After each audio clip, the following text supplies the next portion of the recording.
ये कंपनी किस तरह की सर्विसेज को प्रोवाइड करती है उसको चेक कर लेते हैं।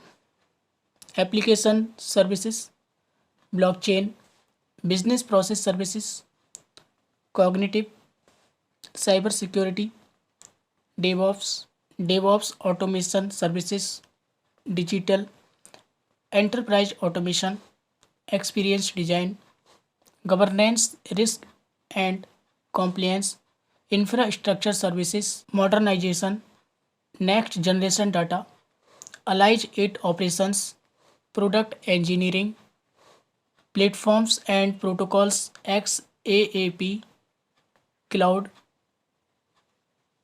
आदि सर्विसेज प्रोवाइड करती है। इस कंपनी का मार्केट कैप लगभग 40,000 करोड़ के आसपास है। स्टॉक PE 24 है। रिटर्न ऑन कैपिटल एम्प्लॉयड 27% है। करंट प्राइस लगभग 2100 के आसपास है। बुक वैल्यू 370 रुपये है और रिटर्न ऑन इक्विटी 21% है। इस कंपनी का 52 वीक हाई 3400 के आसपास है और 52 वीक लो लगभग 1900 के आसपास है। डिविडेंड यील्ड 2% के आसपास है और फेस वैल्यू लगभग 10 रुपये है। इस कंपनी की साल 2018 में सेल्स लगभग 6,500 के आसपास थी। 2019 में 7,700 करोड़ रुपए बढ़कर हो गई थी। उसके बाद में 2020 में 8,800 करोड़ रुपए हो गई थी। 2021 में 9,700 करोड़ रुपए हो गई थी और 2022 में 11,961 करोड़ रुपए हो गई थी। तो सेल्स काफ़ी अच्छी तरह से इसमें ग्रो कर रही है। 6,000 से बढ़कर के सेल्स लगभग 11,500 रुपये हो चुकी है। ये सारे फिगर्स जो हैं वो करोड़ में हैं। तो सेल्स लगभग 5 साल में डबल हो चुकी है। नेट प्रॉफिट की अगर हम बात करें तो साल 2018 में इस कंपनी का नेट प्रॉफिट 837 करोड़ था, जो कि अगली साल बढ़कर 1,000 के आसपास पहुंच गया था और उसके अगली साल 1,200 करोड़, उसके अगली साल 1,216 करोड़ और 2022 की बात करें तो 1,430 करोड़ रुपए हो गया है। तो नेट प्रॉफिट भी लगभग 800 से बढ़कर 1,400 करोड़ पर आ गया है। तो चाहे नेट प्रॉफिट हो या सेल्स हो, दोनों ही काफ़ी अच्छी तरह से ग्रो कर रहे हैं साल बाई साल। इस कंपनी के रिजर्व साल 2018 में 5,200 करोड़ के थे। उसके अगली साल थोड़े से कम हुए थे, लगभग 5,000 करोड़ पर आ गए थे। फिर उसके साल 5,600 करोड़ पर पहुंच गए थे। उसके अगली साल बढ़कर 6,300 करोड़ पर पहुंचे थे और लास्ट 1 ईयर या फिर 2022 की बात करें तो 6,700 करोड़ के रिजर्व्स हैं। तो रिजर्व्स भी 5,000 से बढ़कर लगभग 6.5 या फिर 6,700 करोड़ के आसपास पहुंच चुके हैं। तो ठीक है, रिजर्व्स भी बढ़ रहे हैं, सेल्स भी बढ़ रही है, नेट प्रॉफिट भी बढ़ रहा है। अब इसका लॉन्ग टर्म और शॉर्ट टर्म डेट और चेक कर लेते हैं। 2018 में इस कंपनी के पास कोई भी कर्जा नहीं था, जीरो। उसके अगली साल भी जीरो, उसके अगली साल भी जीरो, उसके अगले साल भी जीरो और 2022 में भी जीरो। तो लॉन्ग टर्म कर्जे की अगर हम बात करें तो कंपनी के पास कोई भी कर्जा नहीं है। पिछले 5 साल का ट्रैक चेक कर रहे हैं हम लोग। और उसी के साथ अगर हम शॉर्ट टर्म देखें तो 2018 में 400 करोड़ के आसपास था। उसके अगली साल 542 करोड़, फिर 571 करोड़, फिर 513 करोड़ और 2022 में 527 करोड़। तो लॉन्ग टर्म तो कोई कर्जा है नहीं, लेकिन शॉर्ट टर्म उस कर्जे को बोलते हैं, उस लोन को या उस देनदारी को बोलते हैं जो कंपनी को 1 साल के अंदर अंदर चुकाना होता है। तो 1 साल में ये कंपनी 400 करोड़ 500 करोड़ आराम से चुका सकती है। कंपनी के साइज के हिसाब से ये कर्जा जो है शॉर्ट टर्म में वो ज़्यादा नहीं है। तो कंपनी को हम डेट फ्री ऑलमोस्ट बोल सकते हैं, क्योंकि मेनली जो कर्जा होता है ना वो लॉन्ग टर्म वाला ज़्यादा मायने रखता है, शॉर्ट टर्म वाला इतना मायने रखता नहीं है। और वैसे भी अगर ज़्यादा होता तो दिक्कत होती है। ये ज़्यादा है भी नहीं, 500 करोड़ के आसपास है। 400-500 करोड़ का कर्जा इस कंपनी के लिए कोई ज़्यादा मायने नहीं रखता है, कंपनी के साइज को हिसाब में रखते हुए। इस कंपनी के ग्रॉस प्रॉफिट मार्जिन को चेक कर लेते हैं। साल 2018 में इस कंपनी की ग्रॉस प्रॉफिट मार्जिन लगभग 19% थे। उसके अगली साल 19%, 2020 में 20%, उसके अगले साल 20% और 2022 में 19%। ऑपरेटिंग प्रॉफिट मार्जिन की बात करें तो 2018 में 17%, उसके अगली साल 18%, फिर 18%, उसके अगली साल 17.5% और 2022 में 16.5%। उसी तरह कंपनी का नेट प्रॉफिट मार्जिन 2018 में 12% थे, 2019 में 14%, उसके अगली साल 13.5%, फिर 12.5% और 2022 की अगर हम बात करें तो 12% के नेट प्रॉफिट मार्जिन थे। इस कंपनी की रिटर्न ऑन इक्विटी 2018 में 15% थी, 2019 में 20%, उसके अगली साल 20%, उसके अगली साल 18% और 2022 में 20%। उसी तरह ROC 2018 में 15% थी, उसके अगली साल 26% थी, उसके अगली साल 24% थी, उसके अगली साल 23% थी और उसके अगली साल मतलब 2022 में 25% थी। रिटर्न ऑन एसेट की बात करें तो 2018 में 12% थे, उसके अगली साल 14% थे, उसके अगली साल 13.5% थे, उसके अगली साल 13% थे और लास्ट 1 ईयर या फिर 2022 में 13.5% है। तो रिटर्न रेशियो भी इस कंपनी के काफ़ी शानदार है। डेट टू इक्विटी इस कंपनी का 2018 में 0.07 था, उसके अगली साल 0.10 था, उसके अगली साल भी 0.10 था, उसके अगली साल भी 0.08 था और 2022 में भी 0.08 है। तो कंपनी के पास ज़्यादा कर्जा भी नहीं है। 0.08 0.01 कोई ज़्यादा कर्जा नहीं होता है कंपनी के साइज के हिसाब से। तो कंपनी ऑलमोस्ट हम कह सकते हैं कि डेट फ्री है, कोई चिंता करने वाली बात नहीं है अगर आप एक लॉन्ग टर्म के निवेशक हैं तो।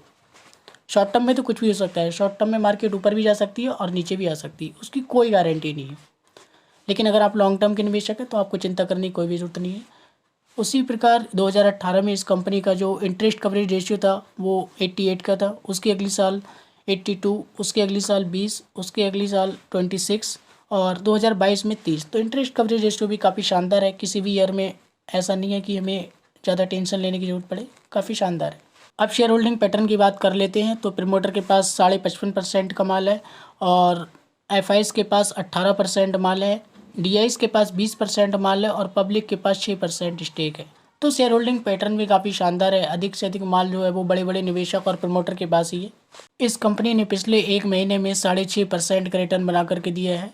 पिछले 6 महीने में इस कंपनी ने -10% का रिटर्न बना करके दिया है। ये रिटर्न भी हमारे लिए कोई मायने नहीं रखता है क्योंकि हम लॉन्ग टर्म के निवेशक हैं तो हमें ज़्यादा रिटर्न चाहिए। पिछले 1 साल में इस कंपनी ने -28% का रिटर्न बना करके दिया है। पिछले 1 साल में इस कंपनी ने कुछ खास परफॉर्म किया नहीं है क्योंकि मार्केट डाउन है तो ये कंपनी भी डाउन है। जब मार्केट ऊपर जाएगी तो ये कंपनी भी ऊपर जाएगी, तो आपको चिंता करने की कोई भी ज़रूरत नहीं है। पिछले 5 साल में इस कंपनी ने लगभग 137% का रिटर्न बना करके दिया है। तो पिछले 5 साल में कंपनी ने ओवरऑल काफ़ी अच्छा परफॉर्म किया है और कंपनी यहाँ पे देखिए टॉप लेवल पे यहाँ पे चलती थी, तो वहाँ से अभी ये कंपनी गिर के यहाँ पर आ चुकी है। तब ये आपको जो रिटर्न है 137% दिखाई दे रहा है। लेकिन जब सोचिए जब ये कंपनी यहाँ से वापस अपने हाई के आसपास पहुँचेगी तो ये रिटर्न कितना हो जाएगा, लगभग डबल भी हो सकता है, 300 या 250% के आसपास हो सकता है। एग्जैक्ट फिगर तो मैं नहीं बता सकता आपको, आप कैलकुलेट करके देख लेना। तो पिछले 5 साल में ओवरऑल इस कंपनी ने काफ़ी अच्छा परफॉर्म किया है। जैसे ही ये कंपनी रिकवर करेगी, जैसे ही इस हाई के आसपास पहुंचेगी तो रिटर्न आपको ये ऑटोमेटिकली बढ़ते हुए दिखाई देंगे। मैक्सिमम की बात करें तो ये कंपनी लगभग 2001 में स्टार्ट हुई थी। यहाँ पे आप चेक कर सकते हैं, मैंने डेट भी मेंशन कर रखी है। तो 2001 से लेकर के अब तक इस कंपनी ने लगभग 8114% के रिटर्न बना करके दिए। ये ऑल टाइम रिटर्न दिखा रहा हूँ मैं आपको मैक्सिमम में, ठीक है। और इस कंपनी का आप चार्ट पैटर्न भी देख सकते हैं कि कंपनी यहाँ से शुरू हुई थी और यहाँ से ये जो कंपनी का चार्ट पैटर्न है वो अप ट्रेंड में ही दिखाई दे रहा है, ऊपर की तरफ ही जा रही है। तो हमें ऐसे ही कंपनी चाहिए होती है, ऐसे ही मल्टीवर रिटर्न अगर चाहिए तो ऐसा ही चार्ट पैटर्न होना चाहिए कंपनी का, तभी हम ज़्यादा रिटर्न ले सकते हैं किसी भी कंपनी से। तो ये 8000% का जो रिटर्न है आपको एक दिन में नहीं मिलेगा, 2 दिन में नहीं मिलेगा, ठीक है। इसके लिए आपको होल्ड करना पड़ेगा। देखिए जिन्होंने 2001 में पैसा लगाया था इस कंपनी में, 2001 में, मैं 2001 की बात कर रहा हूँ, लगभग अभी 2023 चल रही है तो लगभग 20 साल से भी ज़्यादा टाइम होल्ड करना पड़ा होगा। जिन्होंने भी इतना रिटर्न लिया होगा 8000 के आसपास, तब कहीं जाके उन्हें इतना रिटर्न मिला है। तो आपको भी होल्ड करना आना चाहिए 10 साल 20 साल। अगर आप इतना होल्ड करोगे तो आपको भी इतना रिटर्न आराम से मिल जाएगा। कंपनी ख़राब नहीं होती है, कंपनी के फंडामेंटल्स अच्छे होने चाहिए। अगर कंपनी के फंडामेंटल्स अच्छे हैं, कंपनी के अंदर कोई दिक्कत नहीं है, तो कंपनी इतना रिटर्न क्या, मैं तो कह रहा हूँ ये 8000 है ना, इससे भी डबल दे सकती है। ये तो कुछ भी नहीं है। कई सारी कंपनियाँ तो ऐसी हैं जिन्होंने 40,000 50,000 ऐसा ऐसा रिटर्न भी दे रखा है। आप चेक तो कीजिए ज़रा, शेयर मार्केट में कोई 1 या 2 कंपनी ही नहीं है। और ऐसा भी नहीं कि इस कंपनी ने रिटर्न दे दिया तो अब कोई और कंपनी आगे रिटर्न देगी ही नहीं, ऐसा नहीं है। शेयर मार्केट में 5000 कंपनियाँ हैं, ठीक है, उससे भी ज़्यादा हैं शायद, अभी तो और लिस्ट होती रहती हैं हर साल। तो आप कंपनी को ढूंढोगे ना, अच्छी कंपनियों को ढूंढने जाओ, ठीक है, तो आपको मिल जाएंगी ऐसी कंपनियाँ। इसका मतलब ये नहीं है कि ये कंपनियाँ रिटर्न देकर चली गई तो अब कोई कंपनी और देगी नहीं है आपको, लेकिन ढूंढना आना चाहिए। मल्टीबैगर कंपनियों को, मल्टीबैगर शेयर्स को फाइंड आउट करना आना चाहिए। और उसी चीज़ के लिए, उसी के लिए कि रिटेल निवेशकों को जो प्रॉब्लम ना हो कि मल्टीबैगर स्टॉक क्या होते हैं, कंपनियां कैसे ढूंढे, उसी के लिए मैं फंडामेंटल एनालिसिस कर रहा हूँ, ठीक है। एक सीरीज़ बना के ला रहा हूँ, हर कंपनी के बारे में मैं डिटेल इन्फॉर्मेशन आपको मिलेगी। तो आप उससे अंदाज़ा लगा सकते हैं, आइडिया लगा सकते हैं। और खुद की रिसर्च कीजिए, मैं तो कह रहा हूँ खुद की रिसर्च करके ही कोई डिसीजन लीजिए। ऐसे आप पैसा मत लगाइए, बिल्कुल भी मत लगाइए। आपका पैसा है, फ़ायदा होगा तो आपको होगा, नुकसान होगा तो आपको होगा। इसलिए मैं कह रहा हूँ, मैं आपको फंडामेंटल्स कंपनी के बता सकता हूँ, लेकिन आपको ये नहीं बोल सकता कि ये बाई कीजिए सेल कीजिए, ये आपके ऊपर है। तो दोस्तों हमने इस कंपनी के सारे फंडामेंटल्स चेक कर लिए, चाहे इनकम स्टेटमेंट हो, बैलेंस शीट हो, शेयर होल्डिंग पैटर्न हो, लॉन्ग टर्म चार्ट पैटर्न हो, या फिर रिटर्न हो, सारी चीज़ें इस कंपनी की ओवरऑल काफ़ी अच्छी है। तो मुझे तो ये कंपनी बहुत पसंद है। कंपनी का फंडामेंटल्स काफ़ी अच्छे हैं, कंपनी ऑलमोस्ट डेट फ्री है। तो अगर आपको ये कंपनी अच्छी लगे तो आप इस कंपनी में निवेश की लिए अपनी राय बना सकते हैं। तो दोस्तों आज की वीडियो में बस इतना ही। अगर आप चैनल पर नए हैं तो चैनल को सब्सक्राइब कर लीजिए और घंटी पर क्लिक करके ऑल नोटिफिकेशन पर भी क्लिक कर लीजिए। और अगर आपको ये वीडियो अच्छा लगा हो तो आप वीडियो को लाइक, कमेंट और शेयर ज़रूर कीजिएगा। और अगर आपने अभी तक अपना डीमैट अकाउंट नहीं खुलवाया है तो अपना डीमैट अकाउंट खुलवा लीजिए, मैंने डिस्क्रिप्शन में लिंक दे रखा है। तो ठीक है दोस्तों, मिलते हैं फिर किसी नेक्स्ट वीडियो में। तब तक के लिए थैंक यू, बाय बाय।